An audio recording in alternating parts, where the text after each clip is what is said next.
I enjoy making the sounds for these things. Maybe it's a bit of a macabre career choice, but there's always a new way to make somebody die. That sounds horrible, but it's true.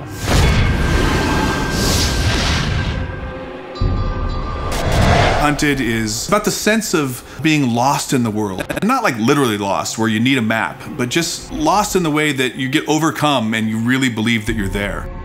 The goal for me is to try and get the player to be excited about what's around the corner. You know, what's happening next? What can I find? What's gonna make the hairs on the back of my neck tingle? You know, we talk about that a lot with the music.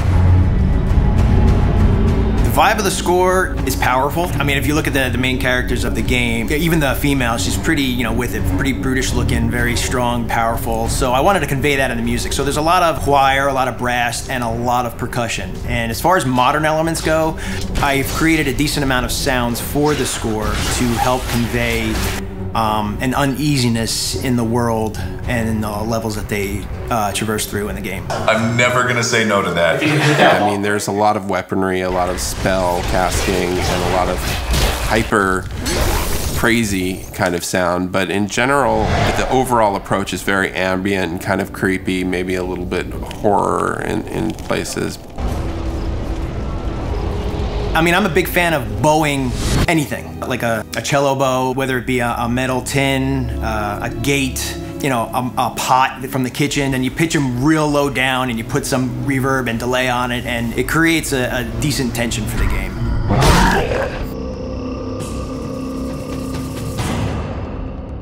Every sound in the game is designed. There's nothing like a stock library sound in this game. So every single sound, even like the small impacts of the wood breaking as a body falls into it, it's, you know, a multi-layered sound of like crunchy stuff up top and then this stuff up here.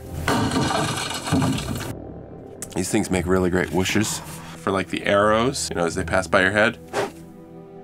That's how you make them. Cutting it close there. Ooh, a good death rattle. I'll take chocolate syrup and tomato paste and corn syrup and I'll mix it all together and just like stick a mic in there and just, you know, make some really cool beefy sounds. And then when that stuff like splatters and you hear it after you kill, it's really satisfying.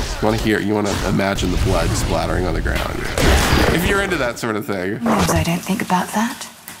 I never think about that.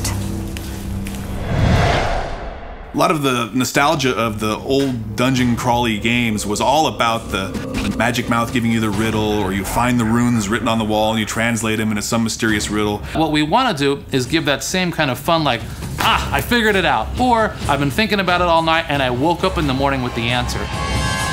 We wanted the puzzles of our game to blend into the mythology and blend into the environments and be true to where they are. You know, you may break through a wall and find out there's a huge other area behind it that you didn't know existed, and those are all over our world.